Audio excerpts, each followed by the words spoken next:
Today's episode of Friday Rolling on the BS Podcast is brought to you by SeatGeek. That's our presenting sponsor, and the best way to find the best tickets for Caps, Penguins, Celts, Wiz, Rockets, Spurs, any MLB game, Hamilton, you name it.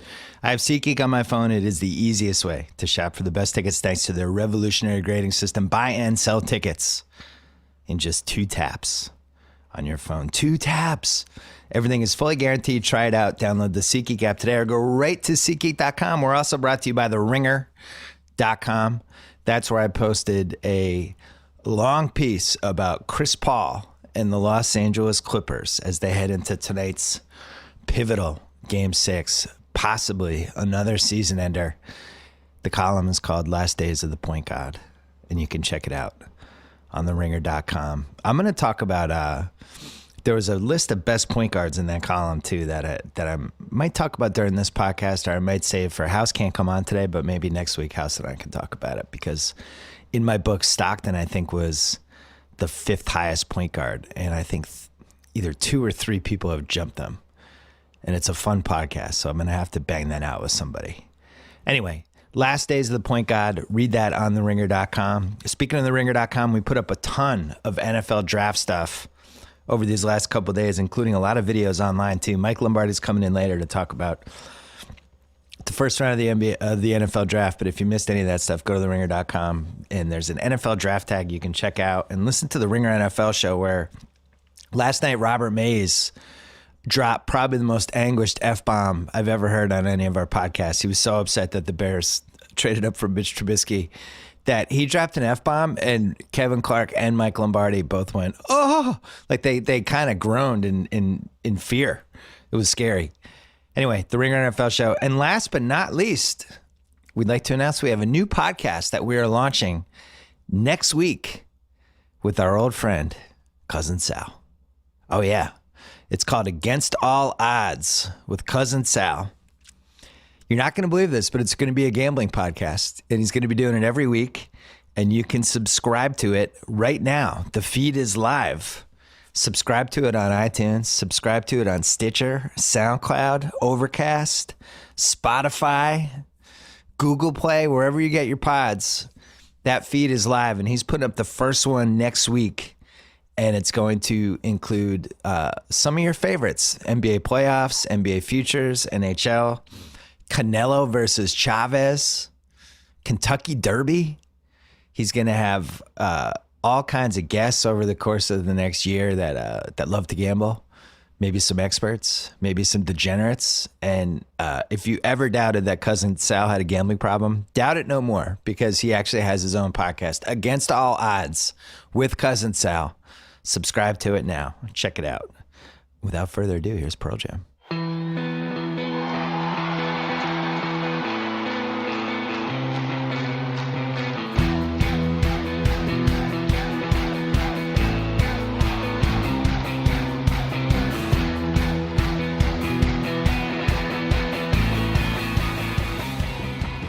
All right, we're taping this at 12:15 East Coast time, 9:15 West Coast time. The Ringer's Kevin O'Connor is on the line. Kevin, I'm starting to think you might have some potential as a writer. I'm starting to think is some of those pieces. No, I'm just kidding. The pieces have been great. You're hitting your stride. But you've been on the Ringer NBA show, and I'm stealing you from the Ringer NBA show for this one. Kind of a boring first round.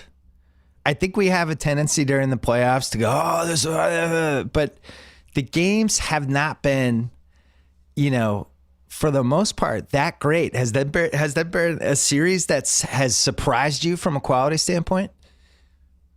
Not really. I was hoping Houston and Oklahoma City would go longer than 5 games. I was hoping for an epic MVP battle. We didn't get that. Cleveland's sweep, Golden State sweep.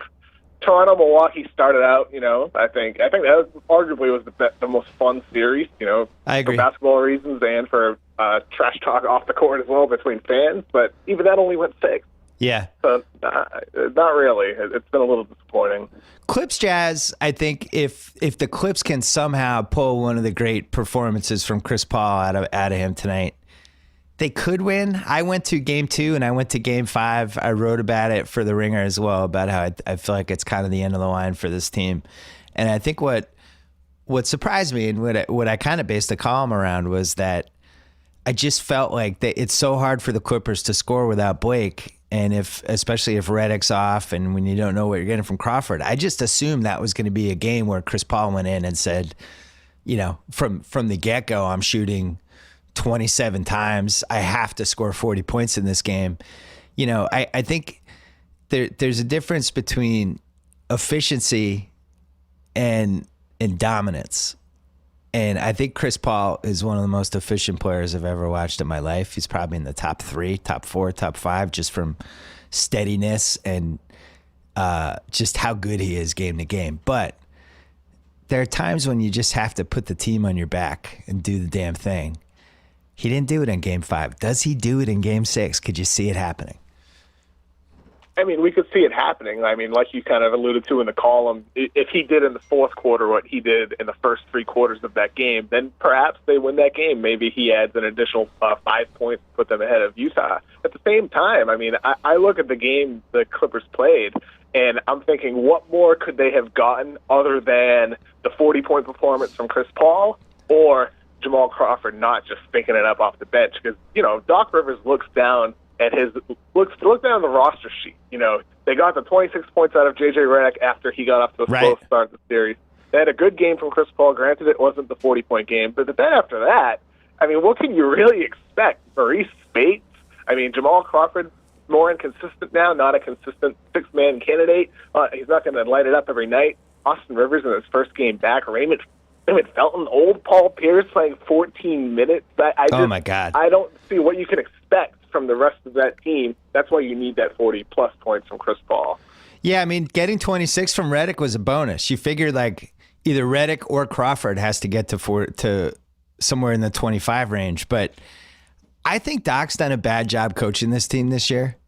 And I thought he did a terrible job in Game 5. The players that he was putting out, the combinations weren't right. And he even admitted it after the game. He said that, his mistake was Chris was handling the ball all the time because Blake's not in the series anymore.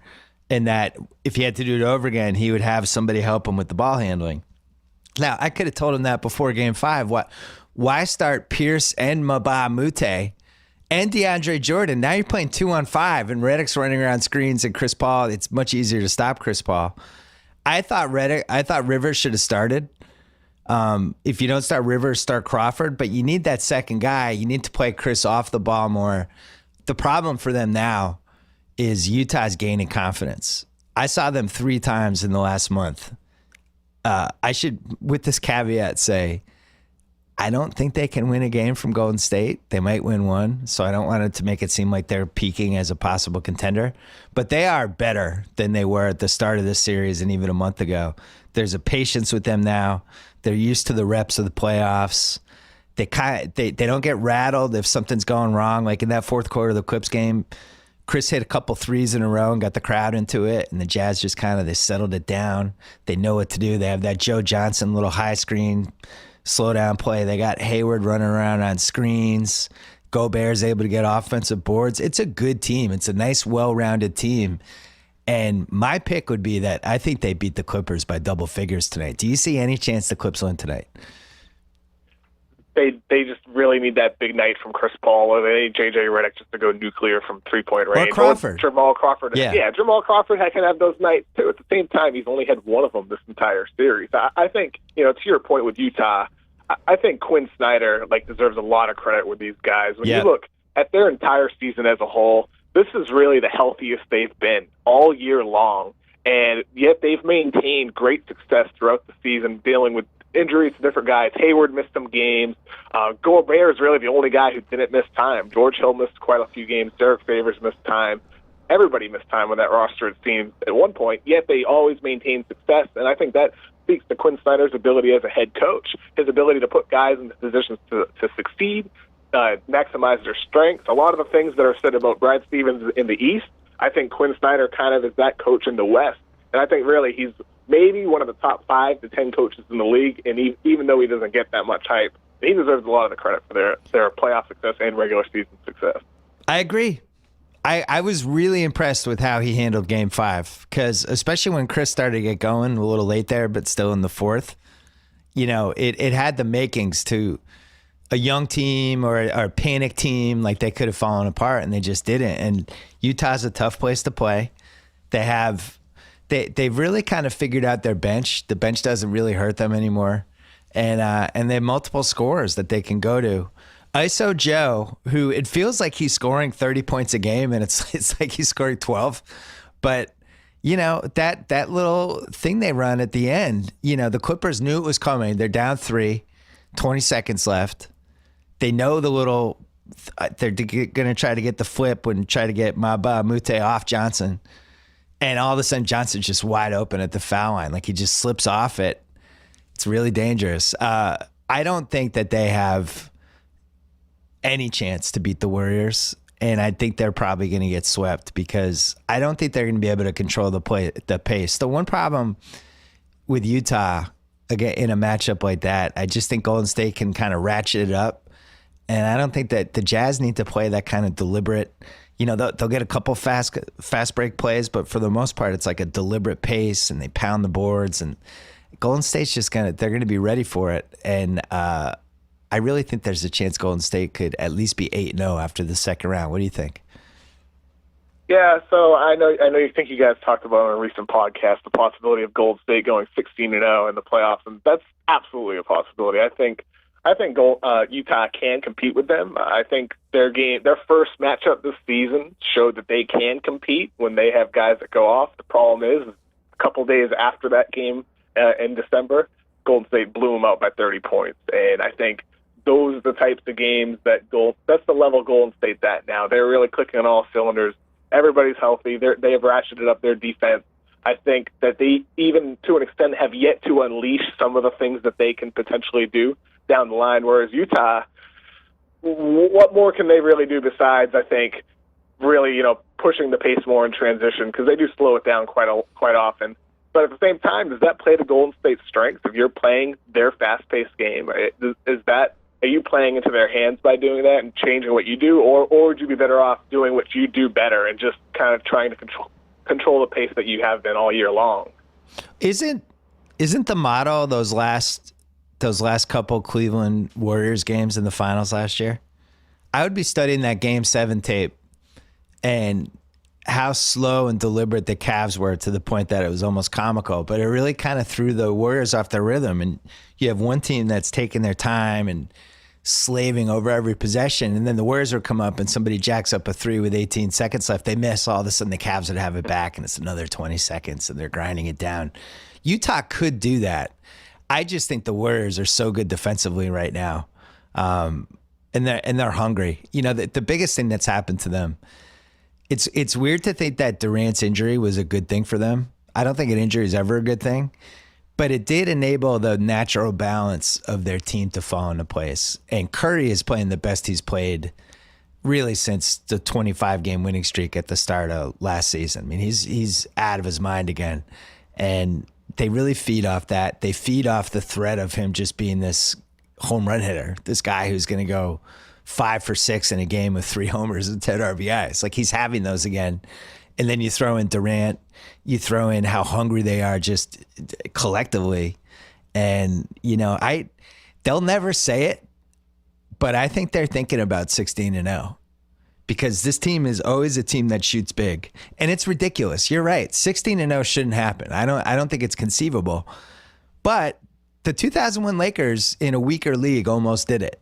They came within an overtime game in game 1 of the finals when Iverson stepped over Ty Lue. That was the only time we've ever seen a team really make a run at it. Even the 86 Celtics lost, I think, 3 times. So if they get to 8-0, I think they're going to be starting to think about it. What a great way after blowing 73-9 when you could have had this iconic, the greatest season start to finish anyone's ever had, and you blow it in game 7. What a great way to get redemption for that if they could even sniff 16-0. But you say it's impossible. You think it's impossible. I don't know if it's impossible. I just think that you have to drop one at one point. I mean, if you get matched up with Houston in the Western Conference Finals, I feel like that they can have at least one game where they shoot like 45% from 3. Right. And this year, they're undefeated this season when they shoot above 40% from 3. They're 21-0. And I just feel like there's going to be at least one of those games where a team just goes off. Or if it's against Cleveland in the finals, LeBron is LeBron.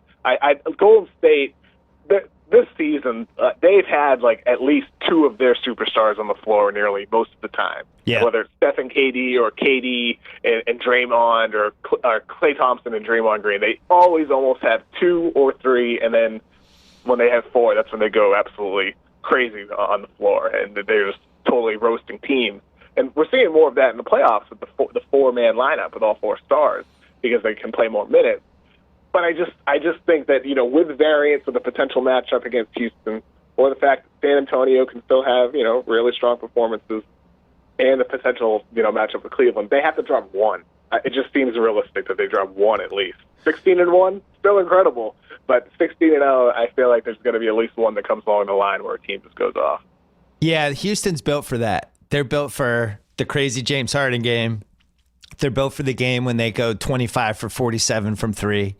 They're built for the game where they're losing and then Lou Williams comes in and scores 20 points in 6 minutes. I think it would be a very hard team to sweep. With that said, I was not impressed with how they finished that OKC series. I really thought as game 4 and game 5, I just thought they looked terrible. I thought Harden looked terrible. Like, he was really bad in those last 2 games. They were sloppy in the last 2 minutes of each game. Game 4, they were so sloppy that it almost defied belief. And then they kind of did the same thing in game 5, just dumb brain farts.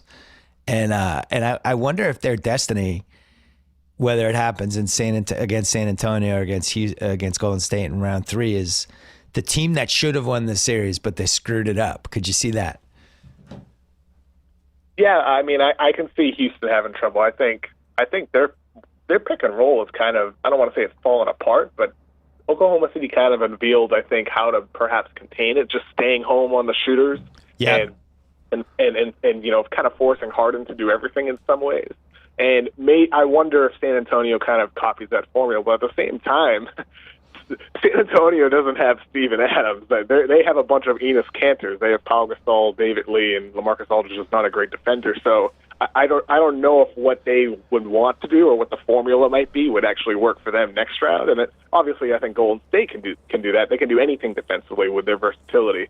But for the next round, I have a hard time seeing San Antonio do the same things that Oklahoma City was able to do, especially because Kawhi is going to have to defend and do everything on offense. So he's going to have to be Andre Roberson on defense, and still be Kawhi Leonard on offense, and that's a lot to ask for a guy over a potential 7-game series. I'm lukewarm on San Antonio. So much of their ceiling depends on how their point guards play because it's a point guards league now. And like Parker looked great last night. It was old school Tony. It's year 16. He brought it out. But I don't think he can do that more than once or twice in a series. Patty Mills is a little steadier, but he's certainly not explosive either. And it just seems like so much of that load falls on Kawhi, which is fine. Everybody has, once you get to the second round, everybody's got a guy that's carrying a huge offensive load. The difference for them is that he's also carried the biggest defensive load, and he's covering up a lot of sins. I don't think it should have been that hard to beat Memphis. Chris Vernon's going to get pissed, but I just didn't think Memphis was very good. I thought it was a 2-man team with a bunch of, 7th, 8th, 9th men. The fact that they were paying Parsons $20+ million a year not to play was a real dagger. Not having Tony Allen was a real dagger. I mean, you could argue those were two of maybe their third best guy and their fifth best guy.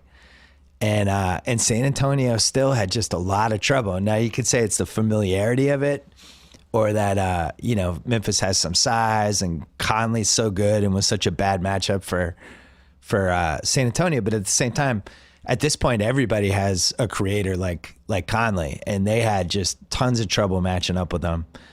And to me, this is like set up on a platter for Houston. I don't know what's wrong with Harden though. I don't think he's playing that well, and I don't know if they're being 100% honest about how healthy he is. Does he look right to you?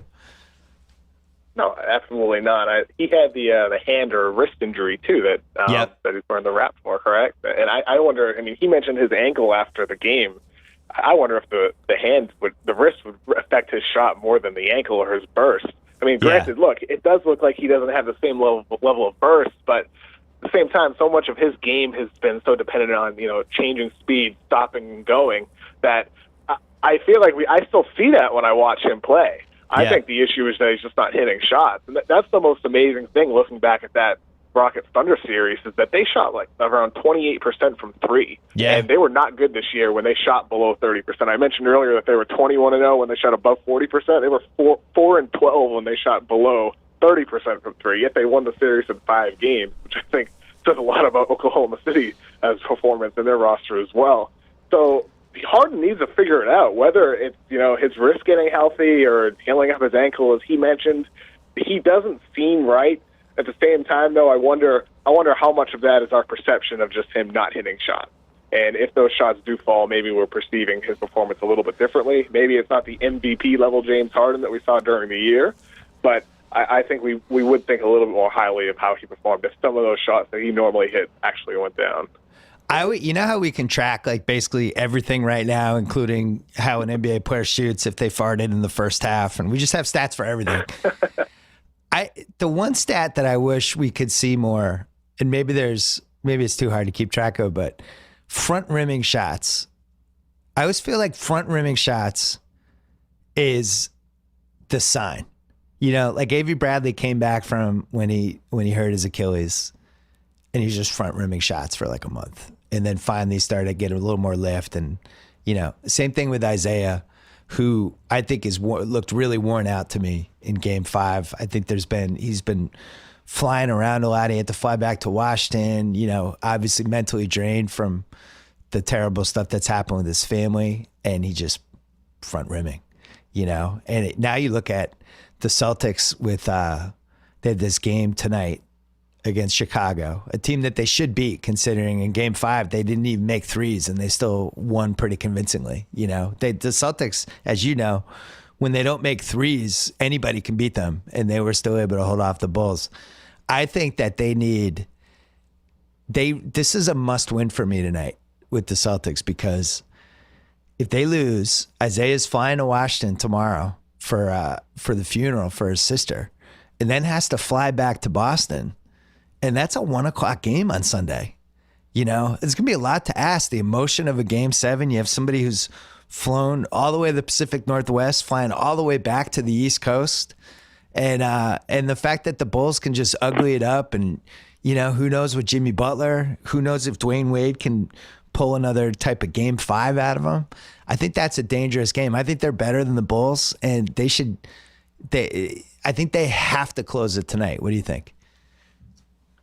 So one note on the front rimming thing, that there's one site out there, inpredictable.com, that's done some studies on using sport view data on like front rimming, misses on free throws and left to right misses, like with Andre Drummond, Rajon Rondo, DeAndre Jordan. It's interesting stuff, what people can do with sport view. That data's not available anymore. It can't be pulled from NBA.com, but teams obviously have access to that data, and I daydream about the possibilities of things that can be done with that. So you agree? Do you agree with me on the front rimming thing?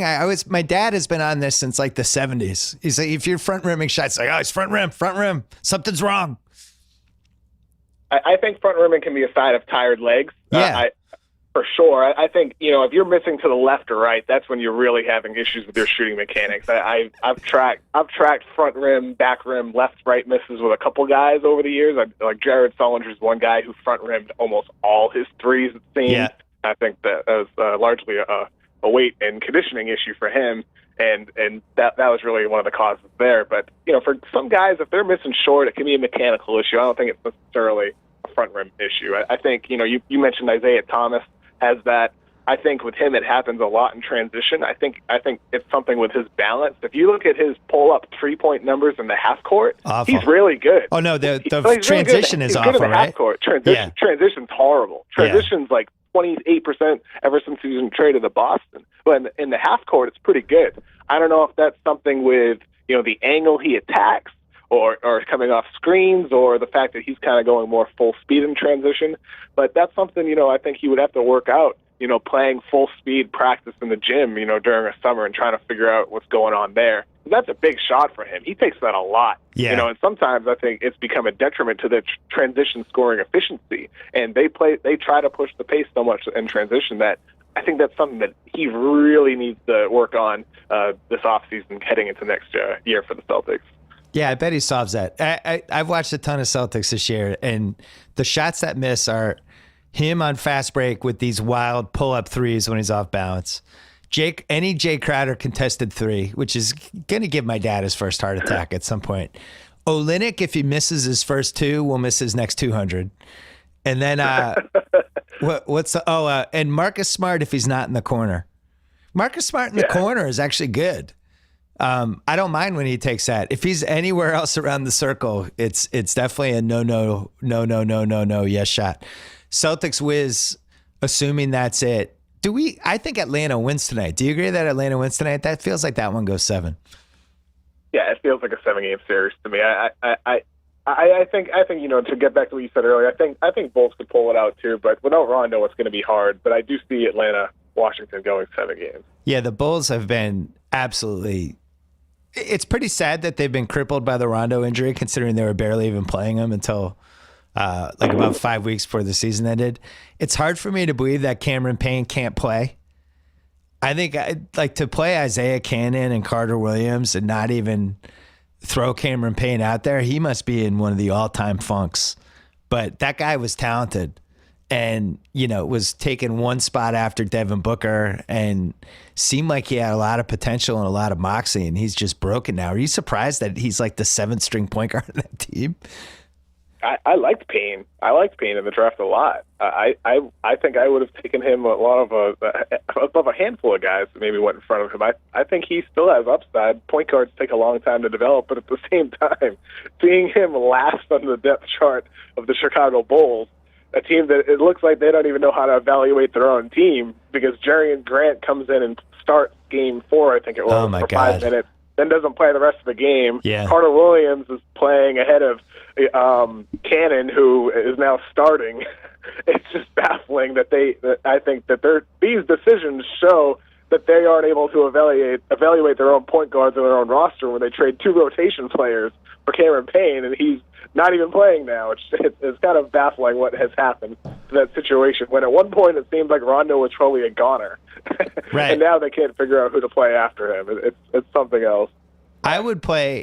I can't believe they're playing Cannon or Grant. I would play Carter Williams, even though on offense you just basically have him stand out of bounds. Like, please don't shoot, don't touch the ball. But defensively, I think he's bothered Isaiah. And I would rather at least have somebody out there who's good at one thing versus people who are good at nothing. But I still would play Cameron Payne over both of them. Wiz Celtics would just be incredible fun. And you wouldn't be sending the tapes to the Basketball Hall of Fame, but I think it would be a roller coaster ride. A lot of it would depend on who's shooting well. John Wall would be spectacular because, John Wall versus Avery would be great. There's bad blood on both sides. Gortat's always killed the Celtics. Bradley Beal kills the Celtics. He's like the one guy that they've never really, out of all the 2 guards, he's the one guy they've never really figured out how to stop. And I think that would be wonderful. I got to say, a Celtics-Hawks series, I'm just not excited for it. I feel like I've been there. I know what the ceiling of it is. I just wouldn't be excited. Would you be excited for that one? In some ways, I honestly think Atlanta could be a tougher series for the Celtics. I feel like they have agree more depth, with you. More ways to beat them. So that's why you're not excited for it. You don't want Atlanta to beat Boston. Yeah, it would bother me more. You're right. It would. That would annoy me more Washington because has no bench. Yeah, they have no bench. Washington can't beat Boston's bench with the guys that they're rolling out there. I think Celtics would. I think it would be a fun series, but I don't know if it would even go 7 with Celtics and Wizards. Washington, 6 perhaps. Yeah, Washington. You're just gonna basically tell Otto Porter and Oubre Jr., who I like. But you're telling both of those guys beat us. We're going to give you 3s. Take them. Go ahead. We know you did well in the regular season, Otto, but now this is a game 4 on ABC on Sunday. There's a lot of people watching. Good luck. Make 5 threes against us. Atlanta has all these guys who just seem kind of fearless. You know, they just one guy after another is just not afraid. I still feel like the Dwight Bola virus is going to get them. It'll bite them. That's why I'm not worried about Atlanta. I don't see Dwight Howard in the Eastern Conference Finals. Just can't imagine it. It's too weird. Hey, Bucks Raptors. Raptors won the last 3. I thought the Raptors had the best chance of anybody to beat Cleveland, and I thought they were a very good dark horse pick to win the East. These last 3 games, it looked like they kind of found their groove again. What did you see, and do you think have you raised their ceiling? In some ways, yeah. In other ways, no. And the reason why yes is because they started moving the ball. In some ways, they started looking like a different offensive team. The way they were moving the ball side to side was a lot less isolation actions. And that's, I think, the way you kind of need to play nowadays. But then again, they went away from that last night. And that's when Milwaukee kind of made their incredible comeback. They fell short, obviously, but Toronto went away from what was working. And that's something, look, passing the ball is something I think that, is a habit that's built over the course of the season. And I was surprised that they were able to change stylistically so much in the middle of a playoff series. Is that something that they can get back to looking ahead? Maybe. But at the same time, maybe not. Maybe if Cleveland flips the switch on defense, and LeBron starts turning it on and everybody falls in line behind him, maybe suddenly they fall back into their isolation ways and it's really not even that close. I could see that happening. But if Toronto moves the ball like they did, I think they definitely can push Cleveland. But that's what they need to do, and I'm just not convinced that's real. Especially when we've seen all year how much isolation they play, how much it's so dependent on DeRozan creating at the end of the clock and pulling it from mid-range like a late 90s, early 2000s scorer. That's fine. It's worked for them, but they need to move the ball side to side and continue what they did in those middle games of the series. This is going to hurt your feelings. You know who killed the Bucks in those last couple of games? Brogdon. He wasn't ready. He did. He wasn't ready. I don't blame him. He was put in a big spot, but they needed him to play well. They needed a second guy to do some stuff. And Giannis was, even though he had a couple games when he missed shots, but for the most part, just spectacular. I tweeted last night, to me, it's a lock that guy wins the MVP someday if he doesn't get hurt. I think we could just write that down. It happens. And if anything, I think that threw Toronto off more than just them not making shots and them being out of their rhythm. I think they just were like, Jesus, this Giannis guy, what do we do? And then once they adjusted to that, they kind of found their rhythm again. But it'll be interesting to see what they do this summer, the Bucks. You wrote an exit interview about them for the Ringer today. I think, to me, that's would be such a fun Chris Paul destination. He'd never do it, but that's the type of guy. I think they need that older guy who's been through a couple boxing matches in Vegas on pay-per-views and has just kind of been banged around and knows the ropes, and that's what they need. Lowry is a free agent. Could you see Lowry? I'm not saying it'll happen, but Lowry on the Bucks, that. Couldn't somebody like that would make a difference? Am I right? Yeah, or even a George Hill type, someone like that. George Hill. If he wanted to leave Utah, I mean, who knows what Utah would want to pay him? I think there's reports a couple months ago that he's looking for that $20+ million, and Milwaukee would need to clear a little bit of cap space to make room for that, and they would need to let go of Greg Monroe and Tony Snell. So they would need to lose guys in order to add that point guard. But that's one of the things that they need, I think, more than anything else. I mean, Brogdon, I love Brogdon. I think he's going to be a really good player for a long time as long as he stays healthy. They already have a lot of money committed to Delhi, but they still need that actual shot creator in the half court. And there's some options. But at the same time, though, I wonder if they'd be better off building young through the draft. Little Derrick Rose? Little D Rose? I don't know if I'd want Derrick Rose. Little D Rose? Go a little ISO? Hold on. Man. Got to get some floor spacing in there. Some floor? Oh, that'll help them? Wait. Casey, we have to take a quick break to talk about ZipRecruiter, but I'm going to ask you for 3 predictions for round 2. So you have 1 minute to think about those predictions. First, are you hiring? Do you know where to post your job to find the best candidates? Well, posting your job in one place is enough anymore. For the perfect hire, you need to post your job on all the top job sites, and now you can. ZipRecruiter.com. Post your job to 100 plus job sites, including social media networks like Facebook and Twitter, all with a single click. ZipRecruiter already has 9 million resumes you can search through in their database. Find candidates in any city or industry. Just post once. Watch your qualified candidates roll into ZipRecruiter's easy-to-use interface. This is how we found Kevin O'Connor. We just said we want a young NBA writer, and he answered on ZipRecruiter. No juggling emails or calls to your office. Quickly screen candidates, rate them, hire the right person fast. Find out today why ZipRecruiter has been used by over 1 million businesses and has been featured on Forbes, Wall Street Journal, Time Magazine, New York Times, TechCrunch, CBS. Right now, my listeners can post jobs on ZipRecruiter for free by going to ZipRecruiter.com/BS. You don't even need to write that down. ZipRecruiter.com/BS. Very easy to remember. All right, KSC. 3 predictions for round 2. Prediction number 1 is? Rockets in 5. I think they fixed their shooting. You know, they have their series where they have a bunch of 40% plus games from 3, and they beat the Spurs in 5. I don't think the Spurs have enough quality big men that can defend their pick and roll, and I think it's going to open up a lot for Houston. All right, so my first prediction is that Shea Serrano fights you and wins, because wouldn't want to fight Shea Serrano. So Shea Serrano. I wouldn't either. Shea Serrano over Kevin O'Connor in 5 minutes. All right, prediction number 2 from Kevin O'Connor is? Cavaliers fixed their defense, and we look back and we think how silly we were to question why that we were even wondering if the Toronto Raptors could beat them in the first place. Wow, that's a hot take. You're asking Kyle Korver, Darren Williams, Channing Frye, Richard Jefferson, Kevin Love. Okay. All right. Hey, I'm not saying it'll work against Golden State, but it might work against Toronto's half-court offense. Yeah, I could see that. All right.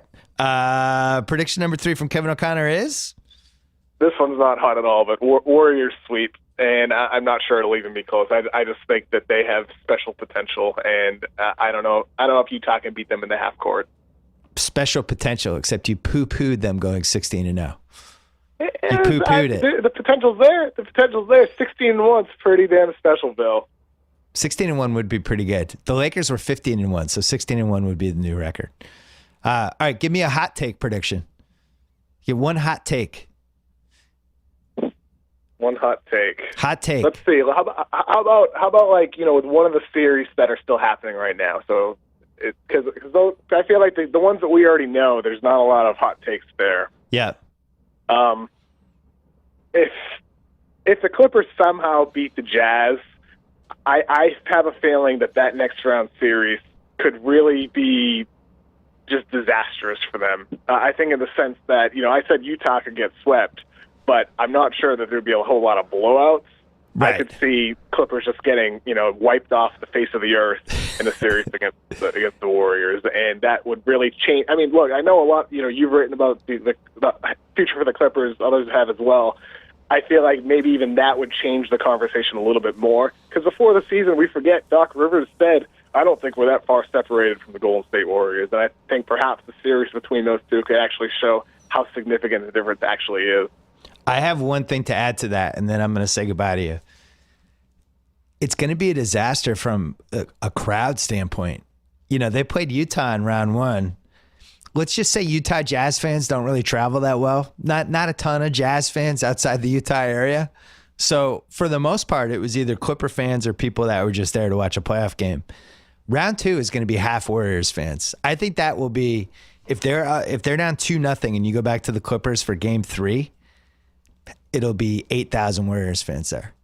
And if they win that one and it's game 4, now you're talking 2/3 Warriors fans. No Clipper fan will even want to go after game 3 because there's going to be so many Warriors fans that'll be just sad and depressing. And you're right. They're actually probably better off losing this Jazz series than that's a good hot take. It was a hot take, but I enjoyed it. Kevin O'Connor, read your Bucks piece on theringer.com right now. And then on Monday, you're going to have some sort of big picture thing. I won't spoil it, but great job during the playoffs. And oh wait, we should. You went to a Celtic game with my dad. Yes, I did. That was fun. My dad took you to game 2. Blow it out. And Julia had asked you who knew more about the NBA, me or my dad, and you refused to answer. And then I didn't refuse. I said Dr. Bill probably because he has more years on you. yeah, so I told that to Dr. Bill, and he's like, Kevin knows. I know more about basketball than you. He could tell from the game. And so yeah, that was pretty funny. Anyway, Kevin O'Connor, we will talk to you soon. Keep writing great playoff stuff, and thanks. Thanks for having me, Bill. All right. All right, we're going to call Mike Lombardi to talk about the NFL draft. But first, how about these words? Convenient, easy, reliable, flexible. Those are my favorite words to describe our old friend Stamps.com. Why wouldn't you avoid the post office? Why wouldn't you buy and print official U.S. postage with your own computer and printer? Why wouldn't you hand your packages to your own mailman right outside your own house or apartment?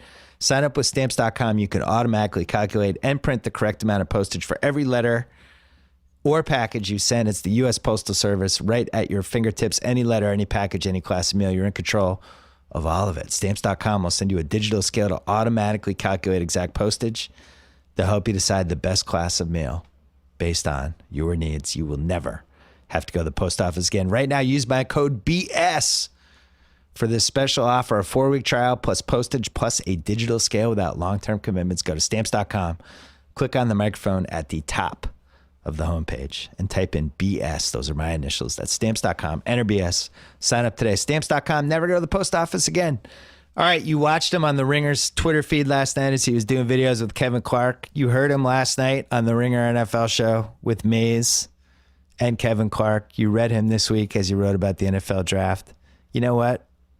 I still feel like Mike Lombardi belongs to the BS podcast first and foremost. So I had to take him. There's been a lot of Lombardi in the Ringer. I don't care. I was with you when the Bears traded up for Mitch Trubisky, and it's a moment I'm going to treasure for the rest of my life. As Clark laughed, as you screamed, no, no, no, as we imagined what Robert Mays' reaction was going to be. All of it was just wonderful and fantastic. And as the dust has settled on one of the dumbest things we've seen in recent NFL draft history, where do you stand?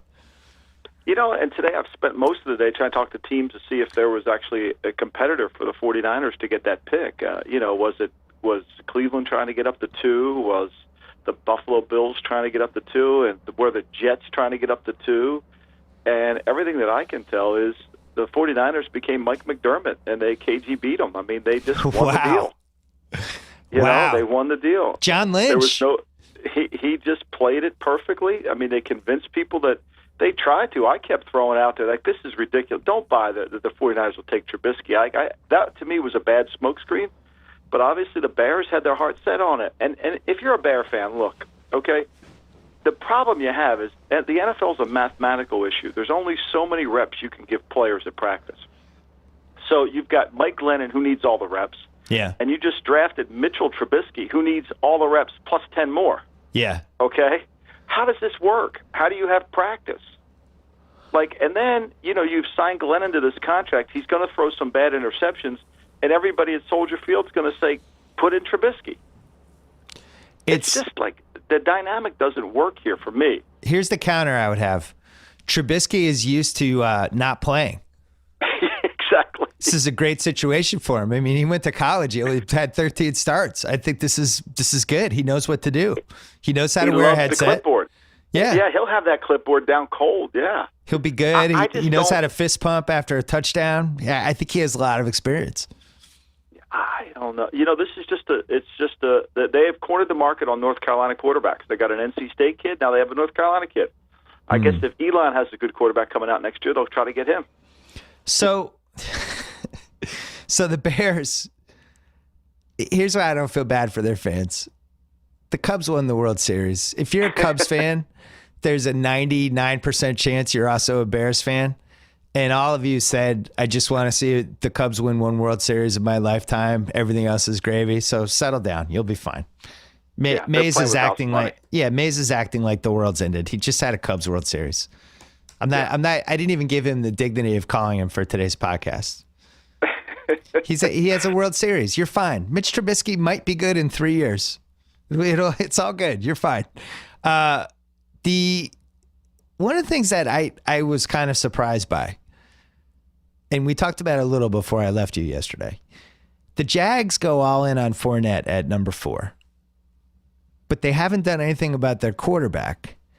And I feel like I've been here a million times in this situation where you have the prize running back goes to a team and teams just throw 7, 8, 9-man fronts in front of them and they rush for 3 yards a carry. And eventually everybody wonders, oh yeah, we should have gotten a quarterback to take some of the pressure. Why is this situation any different than the situation Todd Gurley's been in with the Rams for the last couple of years? It's not, unless they decide maybe they'll draft Nathaniel Peterman in the top of the second here, and they'll get a young quarterback along the lines of, say, really, he's a lot like Kirk Cousins. I think he could come in and play, maybe not right away. But the Bortles experiment to me is I know Tom from talking to people within the league and around the Jacksonville Jaguars. I mean, Tom is watched enough tape on Blake Bortles to realize what he's dealing with. I think at that point they just felt they took the highest player, and they're going to give themselves a chance to try to find another quarterback somewhere along the line. And as we saw last night, I think this was fairly obvious. If you don't have a quarterback, get ready to pay a lot for what it's going to take to get one. And that's why I think Jimmy Garoppolo, when you look at over the league and people say, well, why wouldn't he trade Garoppolo? Look at the value that Garoppolo has when you're trading next year's one for Deshaun Watson, and who's unproven. You're trading all that for Mitchell Trubisky to move up one spot, and then you're trading all that to go get Patrick Mahomes, and that doesn't even count the Wentz and Goff deals from last year. So I'm with you, Bill. I think that Jacksonville needs to obviously get a better quarterback. I'm not a Blake Bortles fan, but I don't think they felt like they could pass up the blue chip back. They still have work to do. I think they realize it. What would you have done with that spot? Would you have taken the back and figured out quarterback later? I think I would have taken the quarterback. I just think, to me, the quarterback is so important and culturally so important to your team. I mean, I think that's why Watson helps the Texans, because the Texans had no toughness on offense. I mean, look, Blake Bortles, Brock Osweiler, for all his bad plays and balls that go end down, I mean, he had no love from his team. He couldn't rally anybody. I mean, that was the problem. And I think that Watson will come in there and he will rally the troops. He may not be as good as they need him to be, but they'll all think he's as good as they need him to be. And that says a long way. And I think that's what Jacksonville needs, too. They need a leader and a commander, a quarterback. It's not Bortles. And I think when you can get a chance to get a guy who could change your culture like Watson can, I think you better take him. And then you got to work with him in terms of figuring out what he can and can't do. But I would have gone quarterback if I was Jacksonville, because I think that's going to be the pressing need. And you'll be chasing your tail all the time. Was there another team that would have taken Fournette at 4? That's the other thing is, who are they competing against? Because, just look at the next picks, right? Tennessee 5, Jets 6, Chargers 7, I think the Jets Panthers were 8. talking about Fournette at 6. I think the Jets would have had that conversation. They like Adams. I think the Jets, one thing about the Jets, they had so many needs, they could have gone anywhere. Yeah. I mean, they could have gone anywhere. And so, but I'm with you. I think that, and Kevin Clark talked about this last night, there are other backs that perhaps you can get. I like Fournette. I think he's a blue-chip type player, but I wouldn't have gone all in on him. I would have gone all in on the quarterback. And I think you can see, the team that really deserves a prize, and I don't think they did this intentionally, I don't know, is the Arizona Cardinals. The Cardinals were very open about their love of quarterbacks, whether it was Mahomes, whether it was Watson. They told everybody they're going to draft a quarterback. And what they did is they got all the quarterbacks drafted before they picked. So you think they Mike McDeed it too? They might have, because, look, they got Hassan Riddick. Look, 3 receivers go in the top 10, and 3 quarterbacks go in the top 12. That's 6 players that, if you're the Arizona Cardinals, you didn't anticipate coming off the board. The Corey Davis pick has kind of not been talked much about because we're so busy talking and trying to talk Robert Mays out of. The Corey Davis pick is beyond bizarre. I mean, here's a guy coming off an ankle. He's a medical on a lot of teams' board. And he wasn't even unilaterally the first receiver on anybody's board. But you said the 5th pick overall in the draft. But you said it was hard for teams to go backwards. And what do you do at that point? If he's your favorite, if you like him the most, but he shouldn't go 5, what do you do? Then you got to pick the best player at 5, no matter what the position is. Yeah, that's how I feel too. Player. By the way, that's what I do in fantasy drafts. Just pick the best player. I mean, O.J. Howard would help their team. Anybody would help the Titans. Take your depth chart and throw it out the door. Don't put it in the room. That's where we all make mistakes. I've made them in my career. You bring the depth chart in the room, that's the first sign you're going to lose. Now, I wish Sam Henke would have brought his depth chart in his draft room. But Right. that's basketball. NBA is different, Football's though. different. NBA, you have 5 guys, and redundancy doesn't make a lot of sense. And what you look at what Philly did, and it's a small guys league, and they have all these big guys. That's illogical. Football, when you have to have 22 guys, and what did we figure out that one year when we tried to figure this out? You need 7 blue chippers to really contend. And in the around offense 7. and yeah, exactly. And they could have taken a defensive lineman. I mean, I don't know where they had Jonathan Allen on their board medically, but he would have helped. I mean, anybody could help the Titans. Yeah. I mean, they're not that stacked. And I just think the receiver, you're fitting the receiver in at the 5th pick in the draft. You're just giving away value. And I think he would have been there at 18 when they picked. Now, I like Adoree Jackson at that pick, but I think he would have been there if you wanted him. Well, what's funny is Adoree Jackson fell to them at 18, but really they could have just taken O.J. Howard at 18 and just gone defense with 5. Would you rather have Adoree Jackson or I'm blanking on the Ohio State quarterback Marshawn Lattimore. Lattimore. They could have had Lattimore. You could have taken Lattimore there, no question. All right, so let's do it though. So I'm giving you Doré, you get Davis or the USC cornerback, and door B you get Lattimore at 5 and O.J. Howard at 18. What would you rather have? I take Dorby. I think I would too. I would take. I mean, because look, O.J. Howard makes your receivers better. That's what drove me crazy about the Ingram pick with the Giants. That the Giants fans are all on my ass about. You just don't like the Giants. That's not true. Yeah, I love that. You just don't like the Giants. Yeah, you're not allowed to not like the pick. I mean, the reality here is the Giants play in 11 personnel the whole game. Yeah. They just drafted another receiver. Ingram, you can call Ingram a tight end. You can call him whatever he's a receiver. He's 230 pounds. He doesn't block anybody. So you can't get him on the field with all these receivers. Whereas if you drafted O.J. Howard for the Titans, you make your receivers better. You have to defend and then with their running game, with DeMarco Murray and the things they can do, I think he was a better pick at 5. I would have taken him at 5. I was in Weinberger's office because he was in my office because we were watching the basketball and the hockey and the draft at the same time. Huge Giants fan. Weinberger is the president of BSMG. And O.J. Howard, about 7 picks away from the Giants, all the Giants fans started getting ideas, right? It was like, oh, this is a miracle. Could he fall? Could this happen? And then he goes. And then, as you said, they take a 230-pound tight end. I'm delighted because you don't hate the Giants. I don't think you hate anybody. I do hate the Giants. I admittedly hate the Giants. I always root for bad things. I even did a tweet. I tried to reverse jinx them getting O.J. Howard. I even did a tweet about, oh, my God, the Giants are going to get O.J. Howard. And I was very happy how that turned out. Yeah, thank you. The funny thing about it is most fans think, okay, we didn't get Howard, but we got Ingram. Ingram and Howard don't play the same position. Yeah. Okay? They don't play anything remotely like the same position. So, and where the fans think, well, we got a tight end. No, you didn't. Howard was a legitimate on the wire. If they would have drafted Howard, he makes their offense better because McAdoo and the cheesecake menu would have been in 11 personnel the whole time, and Howard would have been on the field, and they would have been really good. But now he's got to do all the mixing and matching, and he's got to substitute. I think if I would have traded up, to me, Howard was a steal for Tampa Bay. Tampa Bay got a great player at that pick.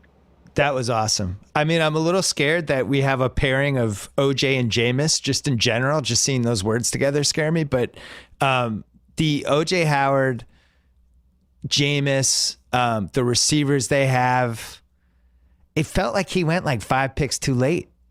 And then I look at the one that was the right spot that I liked the most that I hadn't really thought about until it happened. I was like, oh, that's a good one. It was Mike Williams going 7 to the Chargers. It might have been like 2-3 picks early, but the way Rivers throws, does Rivers out of any QB throw more balls into traffic than any QB we have? And here's Mike Williams, who's going to be the best guy we've had in a while catching the ball in traffic. It's kind of like they're the perfect marriage. Yeah, no, it is. I mean, the thing that's interesting about, to me, what the Chargers were doing was last year the Chargers, when they lost their receivers, and the next thing you know, they're playing with guys you can't even say their name. Those guys actually, Inman was playing really well. Terrell Williams was playing really well. These were big, and Rivers actually made them look better. Now you add Mike Williams to Keenan Allen and Travis Benjamin, along with Edmond and Williams. they have a really good, strong receiving core. If their offensive line can hold up, and that's a big if, Okung's got to be able to block at left tackle. Then this is. But there's another team I thought might have gone quarterback. There was another team that I think they went receiver, and they could have gone defensive back. I mean, they could have easily taken. If they take Lattimore, I know Casey Hayward played well for them, and they love Verrett. But I mean, they could have taken another corner, would have helped their team, or a front seven guy. Well, so it gets tough when you talk about QBs in their mid-30s. And trying to guess, like, how much can you stretch out of them? Some of them just go off a cliff. Some of them might be too banged up. Rivers, to me, the red flag was how badly he played the last 2 months of the season. And it's either he played badly because he didn't have skill positions and the team was about to move and he's got 8 kids and he's trying to figure out where he's going to live and he's distracted. And it's explainable, but he was awful. I mean, he was genuinely really, really bad those last 2 months. And that's why I thought they might take him. For that. Huh? Because I thought in the early part of the season when they were coming from behind, they beat Atlantic.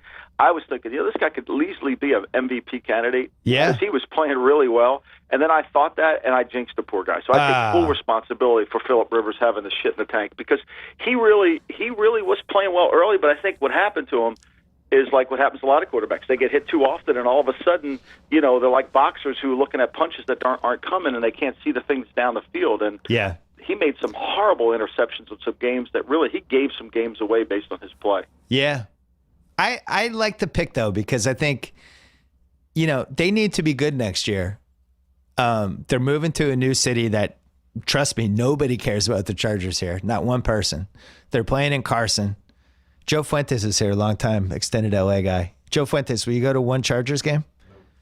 Jim Cunningham, will you go to one Chargers game? Yeah, I'd go. Oh, Jim Cunningham will go, but he'll go to anything. Like he goes to wrestling events. But I think I walk the beach. I told you yesterday I walk the beach every day. I've yet to see a Rams hat, a Rams jersey, or a Chargers hat, or I don't see them. See Patriots. I see Lakers. I see I see Dodgers. Yeah. But I don't see any of the LA football teams of any people walking by. Now maybe I'm walking in the wrong area. No, you're not. You're not. It's Lakers and Dodgers. It's USC and Raiders, UCLA. Too. I see some Raiders gear. It's UCLA, USC. Some leftover Raiders. And then like if the Clippers are doing really well or the Kings, there's some bandwagon stuff. But yeah, you won't see a lot of Rams and Chargers. Hey, Christian McCaffrey on the Panthers. Yes. Do they play him at running back? Why wouldn't they also do him, like do a little Julian Edelman with him? I think they will. I think they'll do a little bit of everything with him. I think that'll confuse people, and I think they're going to be in so much spread because that's what they want to be. Really, that's where Cam is at his best is when they're in spread. He gives them some versatility in terms of being able to play multiple positions in the same position without having to substitute. Again, that's the key to being really good on offensive football is being able to change positions of your players without having to substitute. You know what I loved about that? So, you know how much I love when teams do things that make the other team during the week have to prepare for a whole bunch of scenarios. It's one of my favorite little NFL things. That you're planning for Cam and McCaffrey. It's a pain in the ass. How many things do you have to prepare for during the week? How many different formations and weird shit can they pull? You just that's would be incredibly frustrating, right? Right, and I think that, look, let's face it here. The Panthers offensively, they've got a power forward in Funchess. They've got the center in Benjamin. They've got another center in Olsen. And they have the point guard in McCaffrey. They got a tough team to match up for. You got to have a diverse defensive backfield to match up with these guys. Yeah. And they're going to create some problems. And if they just put Benjamin, Funchess, and McCaffrey on the field with Olsen, along with Jonathan Stewart in the backfield or Artis Payne or whomever they want to put back there, they're a little bit of a problem because you're not going to be able to match. They'll run it. They can throw it. I mean, they can extend Stewart out and put McCaffrey in the backfield, or they can extend McCaffrey in the slot and put Stewart in the backfield. There's a lot without ever having a substitute. And that's the key to being really good on offense, is to be able to be in multiple positions without having a substitute. And that's why I didn't like the Ingram pick, because he comes on the field, everybody knows what he's in the game for. You can't run everything through him. And that's why I like McCaffrey, because he can do a lot of different things and never leave the field. I did not like the Cincinnati Bengals taking a receiver at number 9. I would not have done that. Yeah. As a Patriot fan, I was excited they did that because I'm always scared of the other AFC East teams or AFC teams. The pick, the move that I didn't like as a Pats fan, as somebody who's, who wants a sixth Super Bowl, who wants an eighth trip to the show, eighth or ninth? Eighth. I can't even keep track. That's how great it is to be a Patriots fan. I can't even remember. Joe, I can't even remember how many Super Bowls we've been in. 7? 8? Who knows? It's been so many. I can't keep track. I didn't like that the Texans got Watson. I think he has a chance to be special. I don't know if he will be, but as you documented extensively on The Ringer and in your podcast with Tate, GM Street, all the intangibles are there. He has found a knack for every time somebody says, oh, he's not ready to start yet, he's starting, even going back to the 9th grade. He's been in huge games. He dominated an Alabama defense that probably is going to have, 6 guys in the top 2 rounds? Yeah. And as you said, culture changer, huge balls, somebody that is going to give them a confidence that they had the opposite of last year. And that's a team with a ton of talent. That was the best defense the Patriots played in the playoffs last year. And they didn't have J.J. Watt. He's coming back. Osweiler to Watson is a huge upgrade, not to mention some of their other draft picks. They did lose A.J. Bowie, but I don't know. It scared me a little. I didn't like that. I think Houston's got the kind of right. I think that was the move to make, and they did. It's funny. Cleveland, this is 2 years in a row, Cleveland has looked at these quarterbacks and said they don't like any of them. Yeah. I mean, here they are. They have all these draft picks, and they just, they trade away from Wentz last year, and then they traded away from Watson this year, and they're going to have to live with the consequences of it. It's the Sam Hankey move. Houston's going to be good with Watson, huh? It's the Sam Hankey move of just stockpiling the picks, and that becomes your hope instead of just doubling down on somebody who might provide the hope. I think Cleveland was crazy not to take Watson. And, football draft's a crapshoot. You never know a lot of these times, but in this case, when you have this franchise that has had so many lousy quarterbacks and so much pain and so much despair, and they're going to go into another season without a quarterback, unless they just scouted him and were just convinced that this guy couldn't make it, it's hard for me to believe that at pick 12, especially when it had value. If Houston's willing to trade up and give them all these picks, then maybe that should make you reevaluate the player, right? All right, maybe they don't even like Watson. Maybe it's Mahomes. I mean, you're sitting there, Andy Reid's pretty good on quarterbacks, right? Yeah. So now he comes in front of you and takes Mahomes. I'm not even suggesting they take Watson because I like Watson. What about Mahomes? What are they not seeing in quarterbacks that guys that know something about quarterbacks are seeing? That's the question. They said last year that they didn't see it in Wentz, they didn't see it in Goff. Okay, fine. I don't see it in Goff either. And Wentz, I think that there's some things to like about Wentz, but at some point, Bill Walsh often said the search for the perfect player never ends, and I think that's what the Cleveland Browns are trying to. This perfect quarterback, they're not going to find one. You got to find one and go all in with them and work with them, assuming that he has the character and the intangibles, that he can match it, and that's where it becomes. You just wonder when are they going to ever get their guy? Maybe they're trying to get the first pick next year in the draft and get the USC quarterback or the UCLA quarterback. I don't know. Yeah. I didn't think it was a very good idea to pass on him. Kansas City shocked me. When they traded up, Eric started hollering. He's like, they're going in on a quarterback. They know. They can't win with Alex. They know. And I was like, well, they did. And then I'm thinking I've never felt like Alex Smith was going to beat the Patriots in a playoff game. So I think Andy Reid finally got to that place mentally. Can Mahomes play for them next year? No, I think it's the perfect situation for Mahomes. He comes in, he gets tutored, he gets in the situation, and he's basically the backup. He'll learn the offense, and he'll do the Aaron Rodgers routine. He'll learn how to play the game. They'll go with Alex Smith as far as they can, and if he gets hurt, they've got a guy they go to, and then eventually they'll develop him. And then what makes Andy so successful with quarterbacks, and I saw him do it with McNabb, and I've seen him do it. He couldn't do it with Kevin Cobb, but for the most part, he can do it. He did it with Foles. Is he develops a system around what the quarterback can do.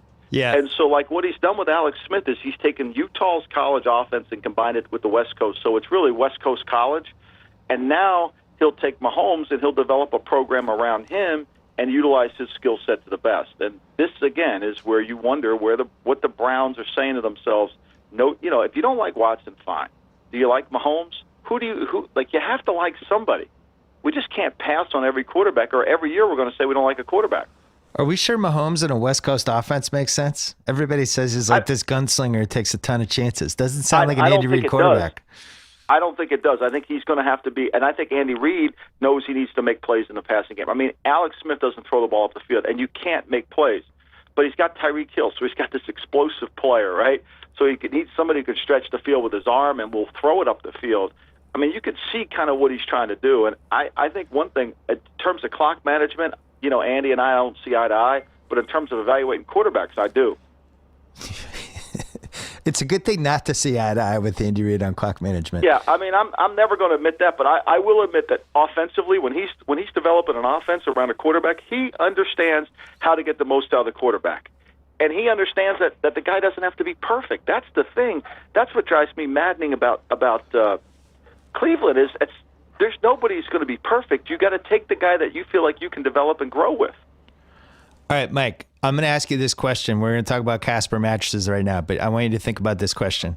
What team wasn't a contender before free agency in the draft that you now feel like is a legit contender? All right, hold that thought. Okay. Let's talk about a perfect mattress that's sold directly to consumers. Let's talk about an obsessively engineered mattress at a shockingly fair price. Oh, yeah. Let's talk about Casper mattresses. Supportive memory foams, an award-winning sleep service with just the right sink and just the right bounce. You can try Casper for 100 nights, risk-free, in your own home. If you don't love it, they'll pick it up and refund everything. Casper understands the importance of truly sleeping on a mattress before you commit, especially considering you're going to spend a third of your life on it. Mike, how many hours a night do you sleep? 6 to 7, 6, 7. All right, so you're somewhere between a third and a fourth. I think I'm a third. I only sleep like 6 hours a day. I should probably sleep more. But you need a good mattress. They offer free shipping, returns to U.S. and Canada with over 20,000 reviews and an average of 4.8 stars. It's quickly becoming the internet's favorite mattress. Again, Casper will deliver your mattress to you risk-free. Try it for 100 days. If you're not happy, they'll pick it back up. Find out why so many people love Casper. Get $50 toward any mattress purchase by visiting Casper.com/BS. All you have to do is use offer code BS. Terms and conditions apply. Again, Casper.com/BS. Code BS. Casper. Great product. They mailed me one. If it shows up, the mattress is there. Boom. Put it on bed. You're good to go. All right, Mike. Who's a contender that wasn't 6 weeks ago?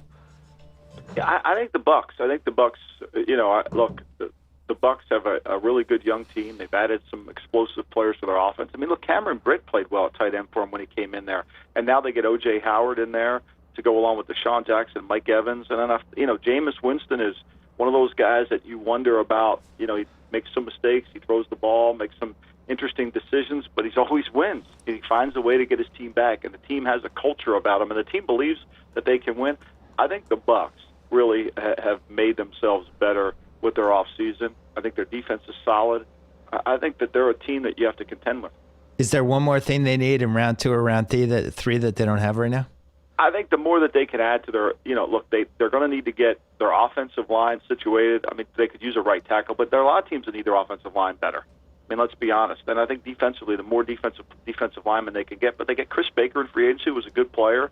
They to go along with McCoy, they've got some issues. They've got some really good players on their team.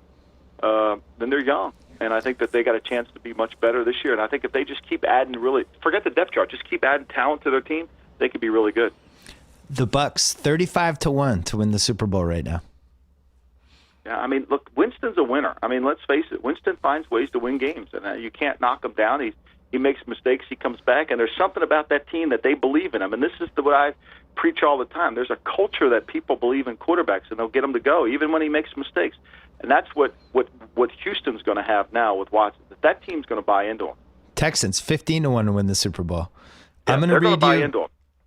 I'm going to read you teams that have better odds than the Bucks.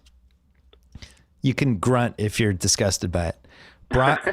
Broncos 18-1, Steelers 18-1, Giants 22-1, Chiefs 25-1, Colts 30-1. Can I hear a grunt? Yeah, the Colts. I think the Colts are in a rebuilding phase. Yeah, I don't that's see ridiculous. how they're going to. I don't see that. I mean, that's all about Andrew Luck, who's coming off a bad shoulder, who throws more balls looking up at the dome than he does. The poor guy does when he's on his feet. I mean, that's really you worry about that. Vikes are 30-1, Cardinals 32-1, the Bucks and Panthers 35-1. The other thing the Bucks have going for them, I think the Falcons are going to be like Ronda Rousey after that first fight that when she got knocked out. Just they're going to be a shell of them. So how do you bounce back from that Super Bowl? I don't know if you do. Plus, they're going to be all new on offense. I think you don't minimize how effective Kyle Shanahan was for what they did. Right. The two teams I was going to talk about ended up being both 35-1. I think the Panthers are going to bounce back from their year. Me too. I they had think they're kind of gonna the be year from bounced hell, back. right? Just like from day one, everything went wrong. Yeah, I think they're going to bounce back, and I think they're going to be a tough matchup for most teams offensively. So, and I think Cam Newton will bounce back and play better. And look, I don't have any faith. Look, the Giants still can't block anybody. So they have Bobby Hart at right tackle. They got Eric Flowers, Highway 74 over there. Everybody's running. They have all these skill players, but unless they're going to get the defense to count to 5 Mississippi, they're going to have a hard time throwing the ball. And so you got to count. I mean, them. There's some of those teams. Kansas City. I think we talked about Alex Smith. I don't see it. I think there's some teams that are young and emerging, and then of course when you look at Indianapolis, I think they're really more in a rebuilding phase than they are really thinking they're going to compete. The Raiders. Cincinnati. No way on Cincinnati. The Raiders. You could argue if Carr doesn't get hurt, who knows? Do you think that they did enough to at least hang around as a contender to the Pats?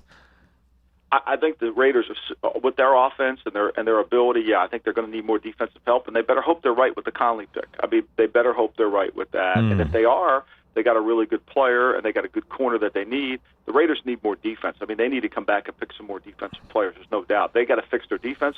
But look, the Raiders can score points, and the Raiders are explosive. All right, last thing. Speaking of the Raiders, we were talking about what Al Davis ate. You worked with Al Davis for a while. Can you go over Al Davis's eating schedule? Because it was the same thing every day. So what was it? Well, we wake up in the morning, we'll have a little fruit, and a Diet Pepsi, and then somewhere around 1:30, it's going to be a McDonald's cheeseburger with 11 French fries and 11. Now, not 11. The fries were counted out. 11 French fries and a Diet Pepsi, maybe some coleslaw.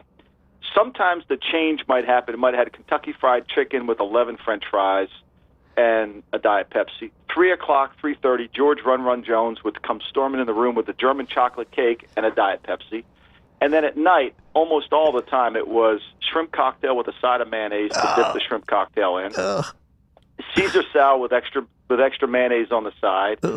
And then English cut prime rib with 11 French fries. And then to top it off for the evening, German chocolate cake and a Diet Pepsi.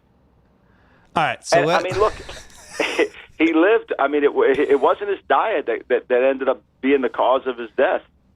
Yeah, I mean, he was 180 years old. That was probably the cause. Wait, the great eating habits of all. I've never seen anything like it. You left out. It was the end of the prime rib, right? It was like the worst English cut of it. English cut prime rib. Yeah, I'll have the English cut. Yeah. So it's like and if the girl brought, like I told you last night, the girl brought 15 fries. Oh, Mr. Davis, here I brought you a bunch of fries. Those fries were going back to the kitchen, and 11 were coming back out. And the thing that was the most stunning to me of all of this was that you never asked him why 11. Never. It was just the elephant in the room, and you never asked him. How do you ask him, like, hey, Al, I got to ask. We've been together for this long. Like, why 11? What's so special about it? You never asked him. I never asked. It never dawned on me.